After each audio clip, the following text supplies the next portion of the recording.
ও পজিটিভের বদলে এ পজিটিভ। ভুল রক্ত দেওয়ার অভিযোগ তাম্রলিপ্ত মেডিকেলে। আইসিইউতে রোগী। পূর্ব মেদিনীপুরের তাম্রলিপ্ত গভর্নমেন্ট মেডিকেল কলেজ ও হাসপাতালে ভুল রক্ত দেওয়ার গুরুতর অভিযোগ উঠল। অভিযোগ, ও পজিটিভ রক্তের প্রয়োজন থাকা সত্ত্বেও এক রোগীকে এ পজিটিভ রক্ত দেওয়া হয়।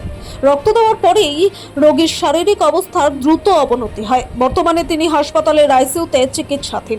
ঘটনাকে কেন্দ্র করে রোগীর পরিবারের মধ্যে তীব্র ক্ষোভ ছড়িয়েছে।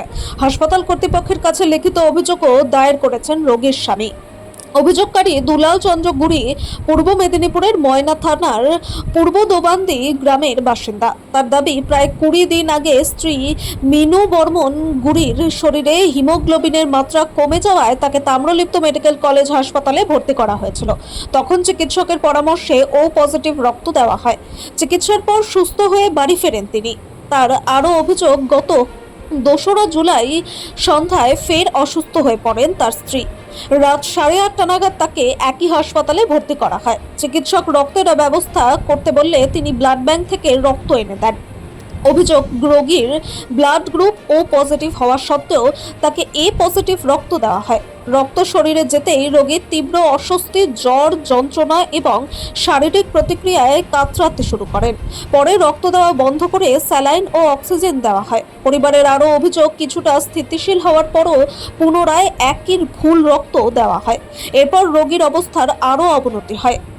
গলায় তীব্র ব্যথা, পেটে যন্ত্রণা, প্রস্রাবের সঙ্গে রক্তক্ষরণ সহ একাধিক জটিলতা দেখা দেয়।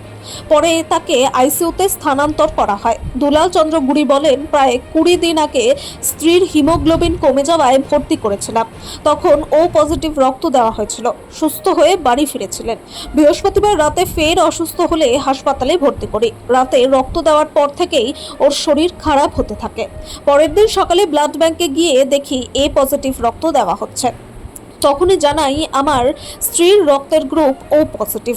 তখন জানতে পারি আগের রাতেও এ পজিটিভ রক্তই দেওয়া হয়েছিল। ব্লাড ব্যাংক বলছে হাসপাতাল ভুল লিখেছে।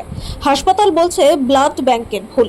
আমার স্ত্রীর যদি কোনো ক্ষতি হয় তার সম্পূর্ণ দায় হাসপাতাল কর্তৃপক্ষকে নিতে হবে। রোগীর আত্মীয়া চন্দনা বিজলি বলেন, অন্য গ্রুপের রক্ত দেওয়ার পর থেকেই রোগীর প্রস্রাবের সমস্যা, গলা ও পেটে তীব্র ব্যথা শুরু হয়। ক্রমশ দুর্বল হয়ে পড়েন। পরে তাকে আইসিইউতে নিয়ে যাওয়া হয়। একটা মেডিকেল কলেজ হাসপাতালে এমন ঘটনা কিভাবে ঘটতে পারে? উল্টে কর্মীরা আমাদেরই প্রশ্ন করছেন, আমরা কেন দেখে রক্ত নিইনি। ঘটনায় Tamralipta government medical college and হাসপাতালের চিকিৎসা ব্যবস্থা নিয়ে উঠছে প্রশ্ন। না, এটা তো একটা মারাত্মক রকমের ক্ষতি হবে, কারণ ওর অ্যান্টিবডিগুলো ভেঙে যাবে এবং জ্বর হবে, কাঁপুনি হবে, শ্বাসকষ্ট শুরু হয়ে যাবে, গায়ে র্যাশ বেরিয়ে যাবে। তারপরে হচ্ছে যে ও মানে মৃত্যুর দিকে ঢলে পড়তে পারে, কারণ কিডনি ফেল করে যাবে, ওর অনেক কিছু সমস্যা তৈরি হয়ে যাবে। এটা কঠিন ব্যাপার একটা, এরকম তো হওয়া উচিত ছিল না। এই জায়গায় কতটা গাফিলতি বলে মনে করছেন? মানে কিভাবে সিস্টেমে দেওয়া হয়? রক্ত তো এরকম হওয়া উচিত না, কারণ রক্তটা যখন দিচ্ছে, যা রক্ত দরকার সেই স্যাম্পলটা ব্লাড ব্যাংকে যায়। ব্লাড ব্যাংকে যে রক্তটা আছে তার রক্তটা ক্রস ম্যাচ হয়। সেই ক্রস ম্যাচ করার পরই কিন্তু এই রক্তটা যায়। নর্মালি ব্লাড ব্যাংক থেকে গাফিলতি হওয়ার সম্ভাবনা কিন্তু খুব কম।